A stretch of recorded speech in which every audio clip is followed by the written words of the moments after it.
এজন ব্যক্তি আছিলে, তেওঁ খুব খাইছিলে, ইমান খায় যে পৰিয়াললৈ বাছেনে নাবাছে তেওঁৰ ভাবিবলৈ সময় নাই, যিমান আছে দি থাক, তেওঁ খাই থাকে। পৰিয়ালৰ মানুহে ভাবিলে যে ই যদি আমাৰ ঘৰত থাকে আমি আটাইগাল মৰিব লাগিব নেখাই বোলে। সেইকাৰণে তাক ঘৰৰ পৰা উলিয়াই দিলে, তই যা ঘৰৰ পৰা। সঁচাকৈ যাব লাগিব নে? অঁ যা। গুচি গ'ল। ভগৱানক স্মৰণ কৰি ঘৰৰ পৰা ওলাই গ'ল যে প্ৰভু কি হ'ব এতিয়া, মোক তুমি ৰক্ষা কৰিবা। এই খোৱাৰ অভ্যাসটোৰ কাৰণে মই চবতে বঞ্চিত, এতিয়া ঘৰৰ পৰা ওলাবলগীয়া হ'ল। আহি এখন আশ্ৰম পালেহি। আশ্ৰমত আহি গুৰুদেৱক চৰণত প্ৰণাম জনাই ক'লে, গুৰুদেৱ মই এই আশ্ৰমখনত থাকিব পাৰিমনে? অঁ পাৰিবা। এই আশ্ৰমখনত খাবলৈ ল'বলৈ পায়নে ভালকৈ? অঁ পায়, ঈশ্বৰে যি মিলাই চবে খায়, বাধাটো নিদিয়ে, খাবলৈ নিদিয়ে, যিমান মন যায় খাব পাৰি বোলে খাব পাৰি। গতিকে আশ্ৰমত তেওঁ আশ্ৰয় ল'লে, শৰণ ল'লে, দীক্ষা ল'লে, তাত তেওঁ থাকিলে। হয়ো তাত দেখিলে যে ধুনীয়াকৈ তেওঁ তাত খোৱা লোৱাৰ ব্যৱস্থা আছে, যিমান মন যায় উদৰ পৰাই খাব পাৰে। তে এদিন দেখিছে যে সেইদিনাখন সকলোৱে কেৱল ঈশ্বৰৰ নামে লৈ আছে, খাবলৈ কোনো যোৱা নাই, মানে ৰান্ধিবলৈ কোনো নাযায়। সি বাৰে বাৰে পাকঘৰলৈ চাইছে যে কোনো যোৱা নাই, জুইও জ্বলোৱা নাই, ইফালে ভোক লাগি আহিছে। উপায় নাপায় গৈ গুৰুদেৱক সুধিছে, গুৰুদেৱ আজি কি একো নাই নেকি ৰান্ধিবলৈ? বোলে আছে। বোলে আজি নাৰান্ধে নেকি? বোলে আজিতো নাৰান্ধে। ৰাম কি কাৰণত? বোলে আজি একাদশী, একাদশীৰ দিনা বৈষ্ণৱসকলে উপবাস থাকে, গতিকে তুমিও আজি উপবাসে থাকিব লাগিব একাদশী বুলি, আজি আৰু ৰন্ধা বঢ়া আমাৰ আশ্ৰমত নহয়। গুৰুদেৱ মই যদি আজি একাদশী ব্ৰত পালোঁ, মই দ্বাদশী নেদেখিমেই, মোক আৰু আপুনি দ্বাদশীলৈ নেদেখিবই, আৰু অৱস্থা মোৰ শেষ হৈ যাব। কোনো পধ্যে মই এইটো কাম কৰিব নোৱাৰিম, গতিকে মোক যেন তেন মোক কিবা ব্যৱস্থা তুমি কৰি দিয়া। গুৰুদেৱে বোলে বা এইটো সৰ্বনাশ হ'ল, কিবা কথাত যদি মৰি যায়, খাবলৈ নাপায়, ভোক জ্বৰ উঠি বেয়া হৈ যাব কথাটো। সেইকাৰণে কৰিলে কি, বোলে ভঁৰালৰ পৰা চাউল দাইল কিবা কিবি দি ক'লে এইখিনি লৈ তুমি নৈৰ পাৰলৈ যোৱা, তাত তুমি ৰান্ধিবা নিজে, আমাৰ আশ্ৰমৰ ভিতৰততো নহ'বই, তাত ৰান্ধিবা, প্ৰভু ৰামৰ চৰণত ভোগ লগাবা, তাৰপিছত খাবা। আহিলে একোতো নাজানে, ৰান্ধিবও নাজানে, চব একেলগে দি পেলাই সিজাই দিছে, চব দি আৰু মুঠতে পেট ভৰিব লাগে। এতিয়া গুৰুদেৱে কৈছে যে ভগৱান শ্ৰী ৰামচন্দ্ৰৰ চৰণত ভোগ লগাব কৈছে। প্ৰভু অকল ভোগ শব্দটো আপোনালোকে বেলেগভাৱে নল'ব, ভগৱানৰ চৰণত অৰ্পণ কৰা সকলো দ্ৰব্যকে ভোগ বোলে। আমাৰ বহুতে কয় যাওক প্ৰসাদখিনি আগবঢ়াওকগৈ, প্ৰসাদ আগবঢ়াব আমি নোৱাৰোঁ, প্ৰসাদ মানে কৃপা। ভগৱানক আমি নৈবেদ্য নিবেদন কৰিব পাৰোঁ, ভোগ লগাব পাৰোঁ ভগৱানৰ চৰণত। সেই ভোগ যেতিয়া ভগৱানে দৃষ্টিৰে গ্ৰহণ কৰে, ভগৱানৰ শ্ৰীচৰণৰ পৰা যেতিয়া ভকতৰ ওচৰলৈকে আহে, সেইবাৰহে সেয়া প্ৰসাদ হৈ আহে। বুজিনে কথাটো? সেইকাৰণে প্ৰসাদ বিতৰণ হয়, প্ৰসাদ আগবঢ়োৱা নাযায়, ভোগ আগবঢ়োৱা যায় বা নৈবেদ্য। নৈবেদ্য শব্দটোৰ অৰ্থ আচলতে নিবেদন, ভগৱানৰ ওচৰত নিবেদন কৰা যি হয়। ভৌগোলিক অৱস্থান অনুযায়ী ভাৰতবৰ্ষত বেলেগ বেলেগ ভোগ আছে। ক'ৰবাত যদি খিচিৰি, ক'ৰবাত মালপোৱা, ক'ৰবাত বাতাচা, ক'ৰবাত খুৰমা, ক'ৰবাত মাখন চঞ্চুপুৰি, মোৱা লাড়ু। আমাৰ ইয়াত বা মহাপুৰুষে কেঁচা মগু, মাহ, কল, নাৰিকল, কুঁহিয়াৰ এইবোৰ দিলে ভগৱানক ভোগ হিচাপে, যি নহওক পৰমান্ন। গতিকে তেওঁ যি ৰান্ধিলে সেয়া ভগৱানৰ চৰণত অৰ্পণ কৰিলে, ভোগ হ'ল। কেনেকৈ ভোগ আগবঢ়াব লাগে সেই মন্ত্ৰটো তেওঁ নাজানে। আচলতে ভগৱানক ভোগ আগবঢ়োৱাৰ মন্ত্ৰ এটা আছে, সেই মন্ত্ৰটোৰ অৰ্থ এইটোৱেই যে হে ভগৱান, সকলোটো তোমাৰেই, তোমাৰ বস্তুকে তোমাক অৰ্পণ কৰিছোঁ, বাছ এই ভাৱনাৰে ভগৱানক দিব লাগে। সকলোৱে দিব পাৰে, প্ৰভুসকল মনত ৰাখিব, যে মই পাৰিমনে, এনে সংকোচ মনত নানিব। আপোনাৰ ঘৰত থকা গুৰু আসনত আপুনি এই ভাৱনাৰে যিকোনো খাদ্যদ্ৰব্য ভগৱানৰ চৰণত দিব পাৰে, যিটো অৰ্পণ কৰিব পৰা যায় বুলি আপুনি নিশ্চিত হয়। আগবঢ়ালে, ভোগখিনি আগবঢ়াই দিছে। এইটো আচলতে বৃন্দাবনৰ ঘটনা। ভোগখিনি আগবঢ়াই দি পেলাই তেওঁ গাইছে, প্ৰভু ৰামা প্ৰভু रामा ओ मेरे भोजन को भोग लगाओ। প্ৰভু আহা, মোৰ ভোগটো তুমি লৈ লোৱা। নাহে নাহে ভগৱান। শেষত ভগৱানক চিঞৰি চিঞৰি কৈছে, হে ভগৱান, আহিলে আহিবা, নাহিলেও নাই, মোৰ কিন্তু ভোক লাগি গৈ আছে। আৰু তুমিও ক'তো খাবলৈ নোপোৱা, এইটোও ঠিক। আজি ক'তো তোমাৰ কাৰণে নাই। আজি একাদশী পালন কৰি আছে ভক্তবিলাকে, ময়ে একমাত্ৰ ভক্ত যি ৰান্ধিছোঁ আৰু তোমাক দি আছোঁ। গতিকে তুমি লঘোণে থকাতকৈ ইয়ালৈ আহা, সোনকালে মোৰ ভোগ তুমি গ্ৰহণ কৰা। ভক্তৰ এনেকুৱা কাতৰ আহ্বান দেখি প্ৰভু ৰামচন্দ্ৰৰ মনত খুব ৰুচি আহিল। আৰে, এনেকুৱা ভক্ত পৃথিৱীত আছে, ইমান নিষ্কপট, ইমান সহজ সৰল, ইমান ভোলা ভালা মানে ভক্ত। সেইকাৰণে তেওঁ কি কৰিলে, প্ৰভু ৰাম জানকীক লগত লৈ আহি ওলালে যে বোলা এনেকুৱা এজন ভক্ত পৃথিৱীত আছে, চাবলৈ যাওঁ। সীতা দেৱীক লগত লৈ আহি পেলাই সেই ভোগৰ সন্মুখত থিয় হ'ল। তেওঁ দেখিলে যে গুৰুদেৱে দেখোন মোক এজন ভগৱান আহিব বুলি কৈছিলে, এতিয়াতো দুগৰাকী আহি ওলালে। খাদ্যটো কম আছে, তাৰ ভাগত বা পৰে নে নপৰে এই চিন্তাত পৰি গ'ল। এবাৰ ভোগলৈ চাইছে, এবাৰ ভগৱানলৈ চাইছে। প্ৰভু ৰামচন্দ্ৰ অন্তৰ্যামী বুজি পাইছে, সুধিছে কি হৈছে, কি ভাবিছা? নাই প্ৰভু, একো নাই। ভগৱানে ভোগ ল'লে, অৱশিষ্ট তেওঁ গ্ৰহণ কৰিলে। তাৰপিছত কৈছে, প্ৰভু অহাবাৰ একাদশীত যাতে ইমান মাতিব নালাগে, মোৰ বৰ ভোক লাগে, সোনকালে আহিবা। আৰু কিমানজন আহিবা আজি হিচাপটো দিলে ভাল আছিলে, মই সেইমতে যোগাৰটো কৰিব পাৰোঁ। হ'ব হ'ব, সময়ত চব হৈ যাব। গুচি গ'ল, ভগৱান অন্তৰ্ধান হৈ গ'ল। আহিলে পিছৰবাৰ একাদশীত গুৰুদেৱক কৈছে, গুৰুদেৱ আজি অকণ বেছিকৈ দিয়ক। সেইদিনাখন আপুনি এজন ভগৱান আহিব বুলি কৈছিলে, দুগৰাকী আহিছে, পত্নীকো লগত লৈ আহিছে ভগৱানে। আজি বা আৰু কাক লগত লৈ আহে? ঠিক আছে, বেছিকৈ লৈ যোৱা। লৈ গ'ল। আজি তেওঁ ভোগ ৰান্ধিছে আৰু তেওঁ প্ৰভু ৰামা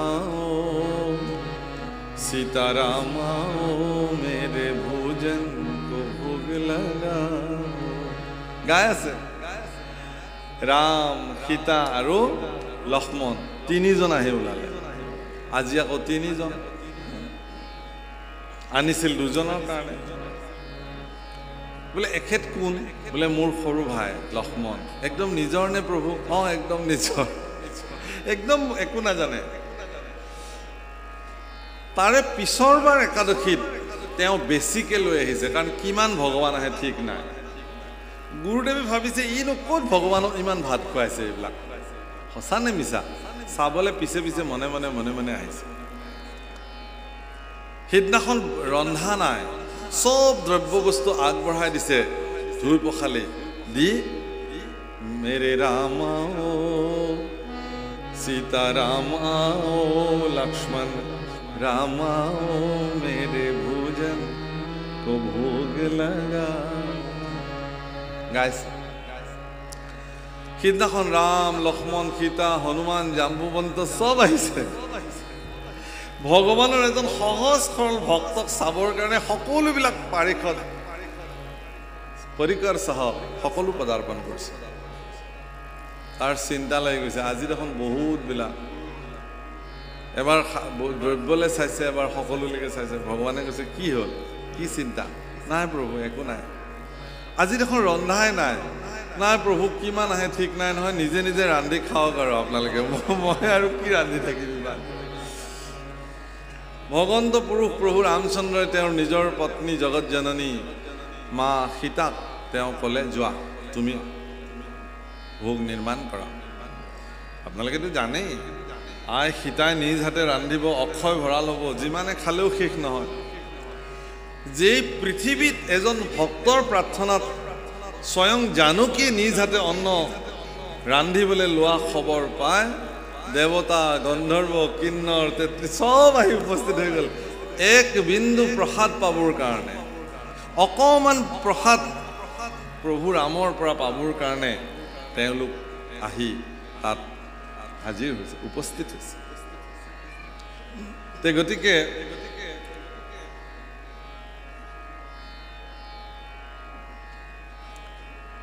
তেওঁলোকে ৰান্ধিছে তেওঁ কি কৰিছে এডাল গছৰ তলত বহি গুমচুম হৈ এনেকৈ বহি আছে আজি বা মোৰ ভাগত পৰে নে নপৰে প্ৰভু ৰামে একদম সন্মুখত গৈ পেলাই থিয় হৈছে কোৱা কথা কোৱা আকৌ কিবা তোমাৰ লগত কথা পাতিবলৈ আহিছোঁ মই হ'ব প্ৰভু হ'ব নাই নাই কোৱা কিবা এটা নাই হ'ব গুৰুদেৱে দূৰৰ পৰা দেখিছে কাৰ লগত কথা পাতিছে কোনোতো মানুহ নাই তাতে তেতিয়া গুৰুদেৱে আহি তাক সুধিছে তুমি কাৰ লগত কথা পাতিছা কৈছে এয়া প্ৰভু ৰাম ক'তা মইতো দেখা নাই তুমি দেখা নাই নেকি গুৰুদেৱ নাই হে প্ৰভু তুমি গুৰুদেৱক এবাৰ দেখা দিয়া মোৰ গুৰুদেৱে নহ'লে মোক সন্দেহ কৰিব মই কাক আনি খুৱাইছোঁ এইবিলাক মানুহ কৈছে নাই নাই নাই তোমাৰ গুৰুদেৱক মই কেলৈ দেখা দিম মই তোমাৰ কাৰণেহে আহিছোঁ তোমাৰ গুৰুদেৱেতো মোক মতা নাই নহয় কৈছে মোৰ গুৰুদেৱ পৰম পণ্ডিত পৰম প্ৰসিদ্ধ পৰম সাধক ভক্ত তোমাৰ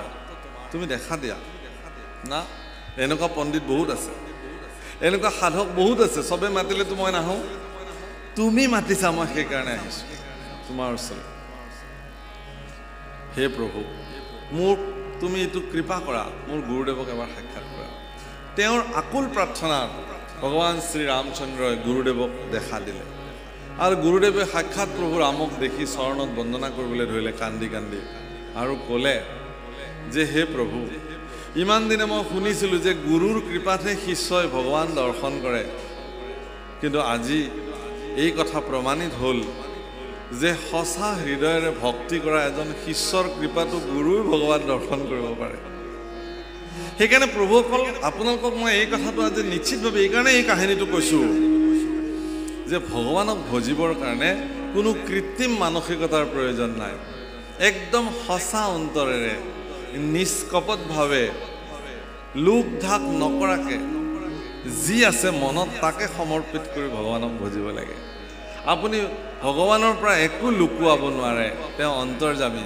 আপোনাৰ ভিতৰত তেওঁ বহি আছে সকলো কথা জানে গতিকে সেই কথা দেৱৰ্ষি নাৰদে বসুদেৱৰ আগত বৰ্ণন কৰিছে হীৰা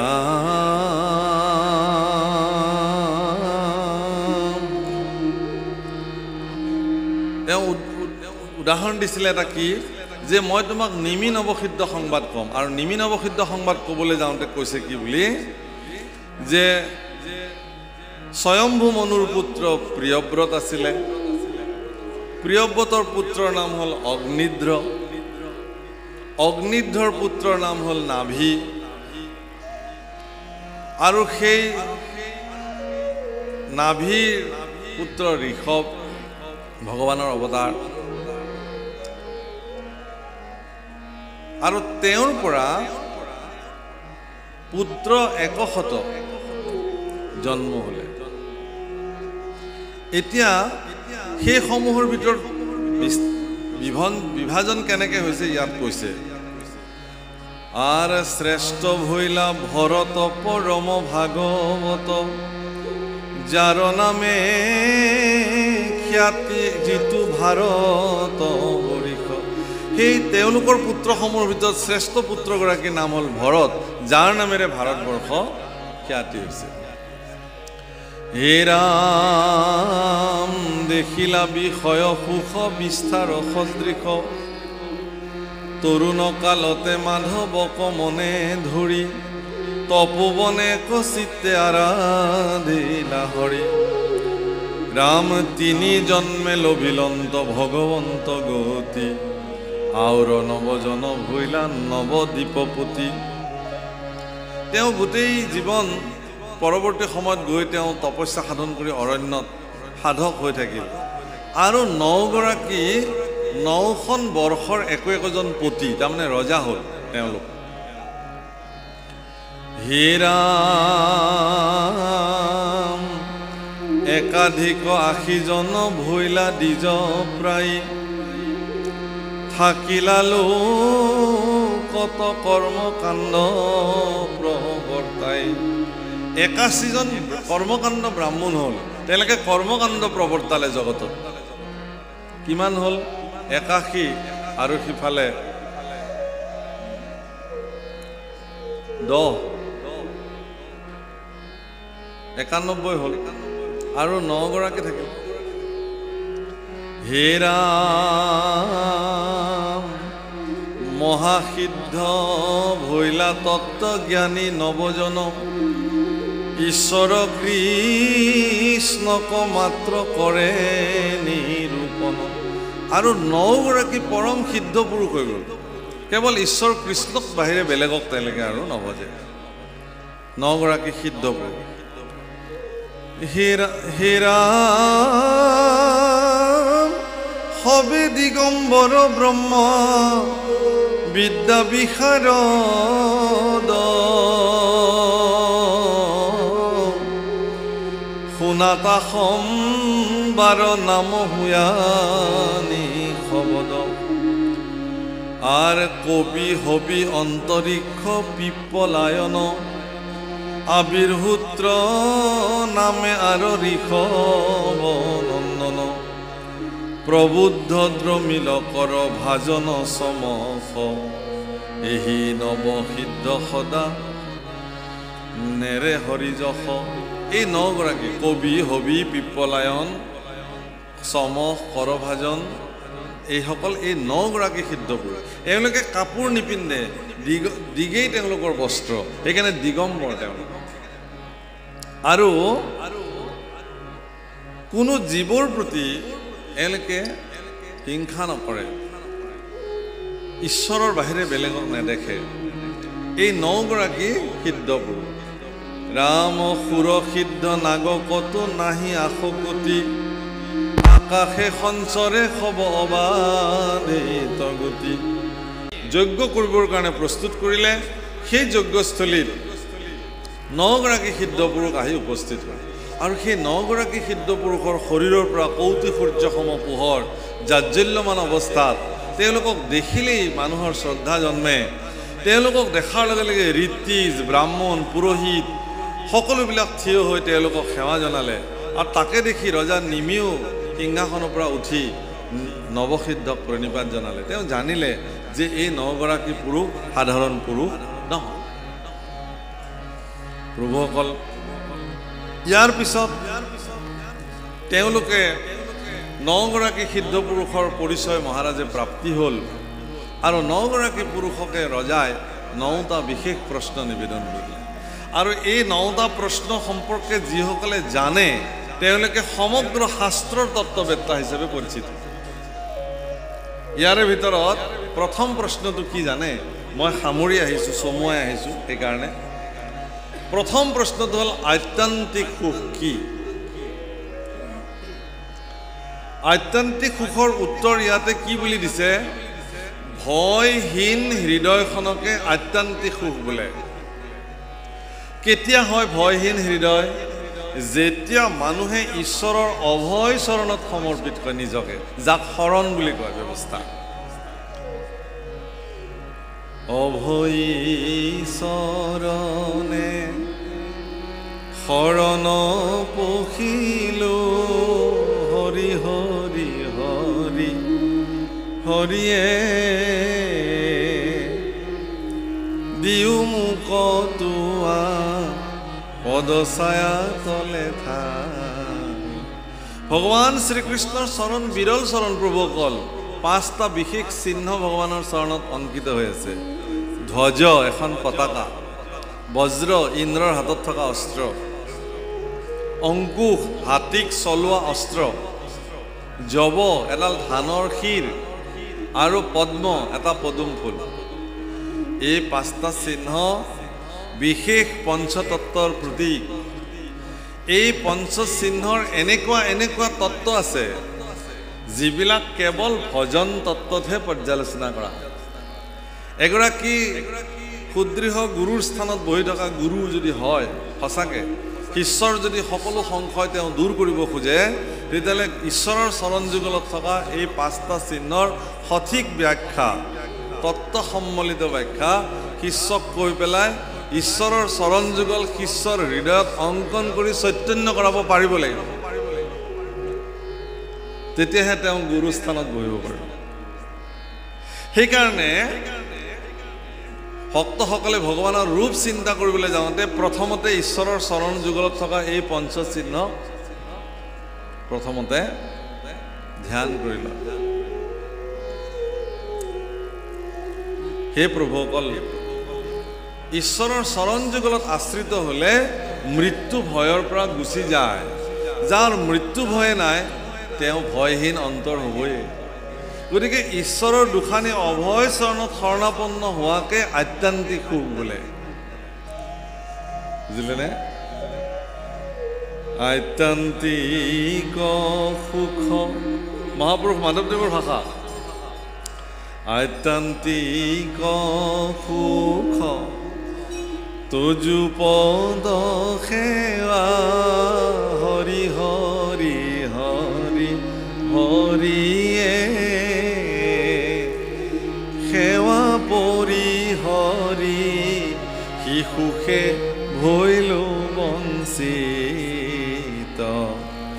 হে ভগৱান তোমাৰ চৰণ সেৱা কৰাতেই জীৱনৰ আত্যান্তিক সুখ আৰু সেই সেৱা মই নকৰিলোঁ তোমাৰ চৰণৰ সেৱা মোক কোনেও দেখুৱাই নিদিলে যাৰ কাৰণে মনুষ্যৰ দৰে এটা দুৰ্লভ জন্ম প্ৰাপ্তি হোৱাৰ পিছতো হৰিৰ চৰণ সেৱাৰ পৰা বঞ্চিত হৈ আত্যান্তিক সুখ কি পৃথিৱীত নাজানে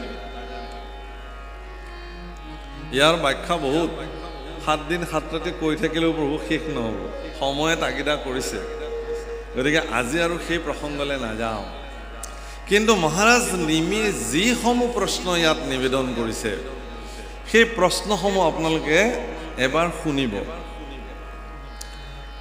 হীৰা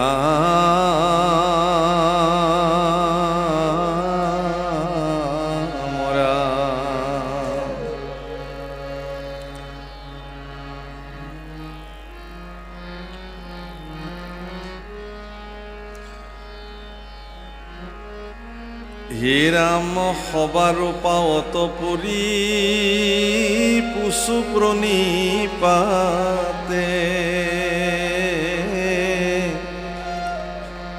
কোন আত্যান্তিক সুখ কহিও আমাতে হে ৰাম অসাৰ সংসাৰ যত নাহি একো সিদ্ধি ভকতৰ সংগ অৰ্ধক্ষণে নবনিলে পৃথিৱীত এনেকুৱা সুখেই নাই যাক ভকতৰ সংগ সুখৰ লগত তুলনা কৰিব পাৰি আজি যে আপোনালোক একেলগে ভকতৰ সংগত বহিছে ইয়াত বহি যি সুখ জীৱনত প্ৰাপ্তি হৈছে এই সুখ পৃথিৱীৰ কোনো সুখৰ লগত তাক তুলনা কৰিব নোৱাৰি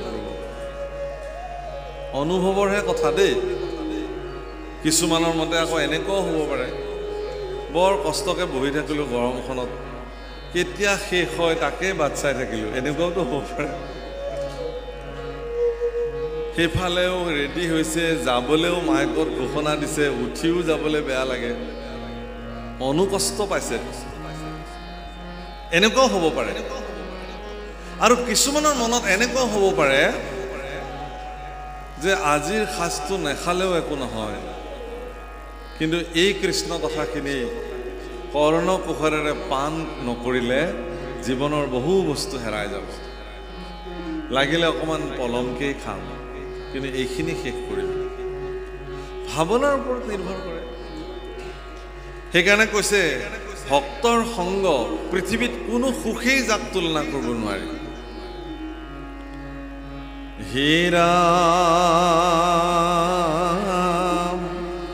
কোনোবা ৰহস্য ধৰ্ম কহিও তাক জাত তুষ্ট হুয়া হৰি দেন্ত আপোনাক ৰহস্য ধৰ্ম সম্পৰ্কে মই জানিব খুজিছোঁ হে নিমি হে নৱসিদ্ধ মই ৰহস্য ধৰ্ম সম্পৰ্কে জানিব খুজিছোঁ যিটো ৰহস্য ধৰ্ম কৰিলে ভগৱানে নিজকে সমৰ্পণ কৰি দিয়ে ভক্তৰ ওচৰত।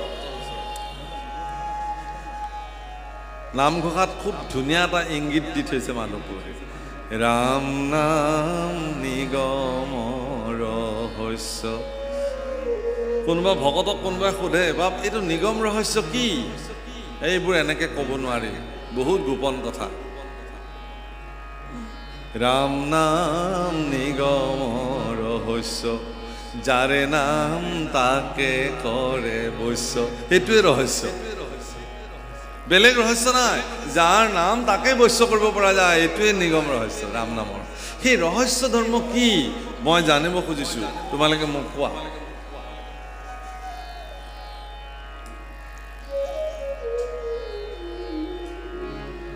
হে ৰাম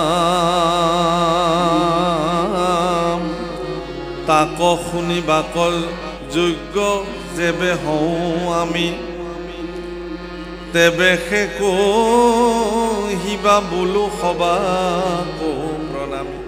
যদি মই শুনিবৰ কাৰণে যোগ্য বুলি তোমালোকে মোক ভাবা তেতিয়াহ'লে কোৱা, আৰু যদি যোগ্যতা নাই বুলি ভাবা নালাগে ক'বলৈ।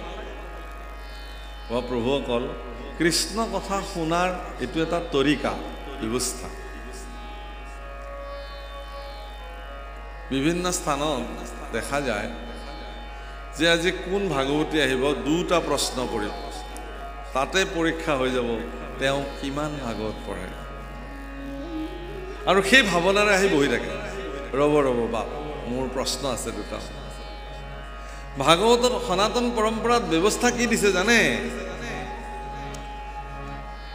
পৰিসেৱায়াম প্ৰণিপাতেন পৰিপ্ৰশ্নেন।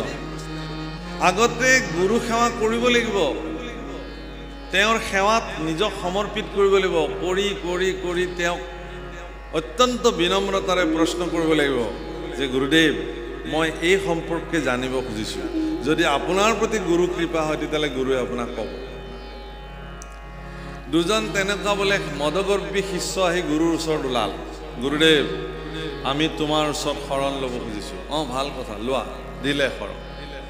বোলে এতিয়া আমাক উপদেশ দিয়া। কি উপদেশ দিম? নাম ল'বা বাবা, যোৱা নাম ল'বা। এই আমিতো নাম লৈয়ে থাকোঁ গুৰুদেৱ, তাতকৈ ওপৰৰ কিবা উপদেশ আছে যদি কোৱা। বোলে মহাভাৰত কওঁ নেকি? আমি মহাভাৰত জানো গুৰুদেৱ, তাতকৈ ওপৰৰ কিবা আৰু তত্ত্ব আছে যদি কওঁ। বোলে তেতিয়াহ'লে বেদৰ কথা ক'ব লাগিব। বোলে বেদো আমি জানো, প্ৰায় জানোৱেই আমি, বেদৰ কথাও আমাক তাতকৈ ওপৰৰ কিবা আছে যদি ক'ব লাগে। কৈছে গীতাৰ মাহাত্ম্য। কৈছে অকণমান পাৰি শুনিব, কওক গীতাৰ মাহাত্ম্য কওক। গীতাৰ মাহাত্ম্য কৈ থাকোঁতে তেওঁ ক'লে, সৰ্ব উপনিষদ গাৱ দুগ্ধা গোপাল নন্দন, সুধীৰ ভক্তা পাৰ্থ দুগ্ধম গীতামৃত মহৎ। সকলো উপনিষদবিলাক গায় আৰু অৰ্জুন তাৰে দামুৰী, ভগৱান কৃষ্ণ নিজে দুগ্ধা মানে গাখীৰ খীৰাওঁতা, আৰু গীতা অমৃত দুগ্ধ হিচাপে প্ৰকাশিত। বহুত বুজালে ভাগৱত মাহাত্ম্য, গীতা মাহাত্ম্য সুন্দৰকৈ ক'লে। বোলে হ'ল? বোলে হ'ল। বুজি পাইছা? পাইছোঁ। একদম বুজি পাইছা? বুজি পাইছোঁ। বাহ, ঈশ্বৰটো বহুত ওপৰত। বোলে গুৰুদেৱ এটা কথা বুজি নাপালোঁ। কি? এই যে শ্লোকটোত দুটা গাধৰ কথা ক'লে, কোন গাধ দুটাৰ কথা কৈছে? সেই গাধ দুটা কি? আচলতে দুগ্ধা, কৈছে না দুগ্ধা, সৰ্বোপনিষদ গাৱ দুগ্ধা গোপাল নন্দন। সেই দুগ্ধা মানে গাখীৰ খীৰাওঁতা শব্দটো দুগাধা শুনিলে তেওঁলোকে। গুৰুদেৱে বোলে ভাল শিষ্য পালোঁ দেই। কৈছে মই সেই গাধ দুটাৰ কথা ক'বলৈ থাকি গ'ল। ঠিক আছে বহা, কওঁ। বোলে এটা গাধ তুমি নিজেই আৰু এটা মই নিজেই। কাৰণ তোমাৰ নিচিনা শিষ্যক মই যে এই ধৰ্ম দিলোঁ, ময়ো আচলতে এজন গাধয়ে হয়। প্ৰভুসকল, আমিবিলাকে কাৰোবাৰ প্ৰেছাৰত পৰি, কাৰোবাৰ তাগিদাত পৰি শৰণ ল'বলৈ বাধ্য হয়। স্বতঃস্ফূৰ্তভাৱে মনৰ পৰা মই শৰণ ল'ব লাগে, হে ভগৱান তোমাৰ ওচৰত আশ্ৰয় ল'ব লাগে, কোনোবা গুৰুৰ চৰণত গৈ পেলাই আশ্ৰিত হৈ ঈশ্বৰৰ শৰণ ব্যৱস্থা গ্ৰহণ কৰিব লাগে। এনেকুৱা খুব কম, আপুনি শৰণ লওকচোন, বোলে মইতো নাজানোৱে শৰণ কি, বোলে ল'লেহে বুজিব দিয়ক, আগে লৈ লওক। প্ৰভুসকল, যাৰ বিনিময়ত কি হয়, শৰণ সম্পৰ্কে তেওঁ সঠিক তথ্য নাজানে। ল'ব লাগে ল'লে, থৈ দিলে বাছ। শৰণ লৈছেনে আপুনি? অঁ লোৱা আছে, মোৰ ইমান চনতে লৈ থৈ দিছোঁ। অঁ সঁচাকৈ লৈ থৈ দিছে, জীৱনত সেইটো প্ৰায়োগিক দিশত কেতিয়াও প্ৰয়োগ কৰা নাই।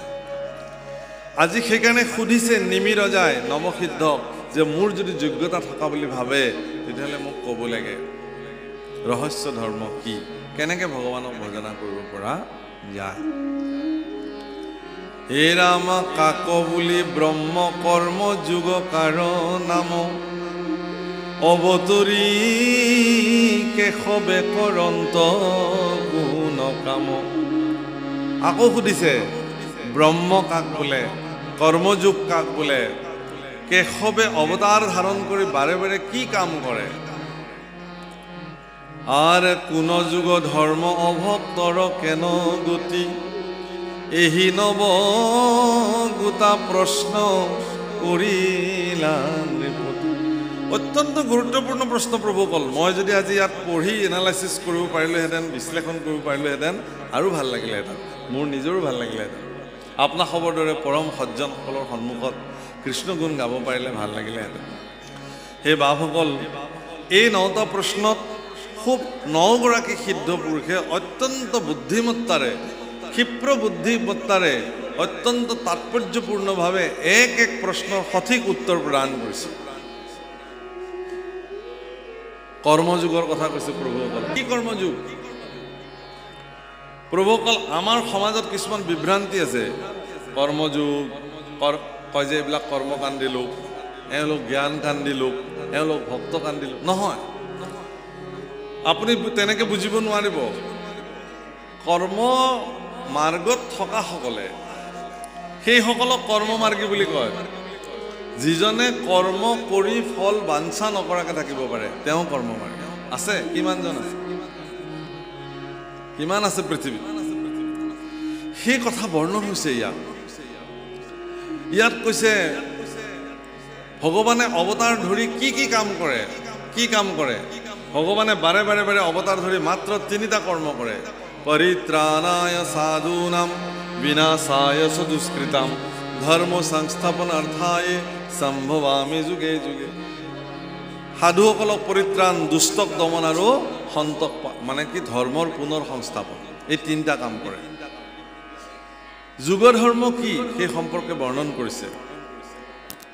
আকৌ অভক্তসকলৰ গতি কি সেই সম্পৰ্কেও সুন্দৰ বৰ্ণন কৰিছে। এই 9টা প্ৰশ্ন ইয়াৰ পিছত খুব সুন্দৰকৈ বৰ্ণন হ'ব।